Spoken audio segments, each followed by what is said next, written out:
ছোট ছোট বাচ্চাদেরকেও দেখবেন গত 10-20 বছর আগেও, মুরব্বীরা বলতে পারবেন, 10-20 বছর আগেও পোলাপান এত হট মেজাজি ছিল না। এখন আরে বাপরে বাপ, চান্দি চুন্দি সব গরম, ঠিক না বে ঠিক?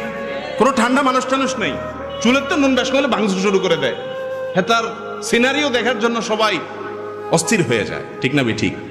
এর অবশ্য অন্য কারণ আছে। এর কারণ কি জানেননি? ওইটা আরেক রোগ। এটা হলো মোবাইলে গেমস পোলাপানকে দিতে দিতে গেমসে কি দেখে, গেমসে যা দেখে সব হলো কি মারামারি, কাটাকাটি, সামনে আসছে ঠুস ঠুস মারো, ঠিক না বে ঠিক? ওই সাপের গেম যেটা খেলেন একই কথা, খাই ফেলা, সামনে যারা আছে তারা খাই ফেলা। এই যে গোটা সমাজে হানাহানি, খুনাখুনি, মারামারি, খাই খাই, ধর ধর মার মার কেন আসছে? এগুলোর অনেক কারণের ভিতরে একটা ছোটখাটো কারণ এটাও যে আমাদের এই গেমসের ফিতনা আমাদের বাচ্চাগুলোকে ক্রেজি করে দিচ্ছে, এদেরকে উগ্র করে দিচ্ছে, বদমেজাজ করে দিচ্ছে, কোনো কিছু মানতে রাজি না, সামনে যা পাবে ধর্মার খা। বুঝেন নাই কথা?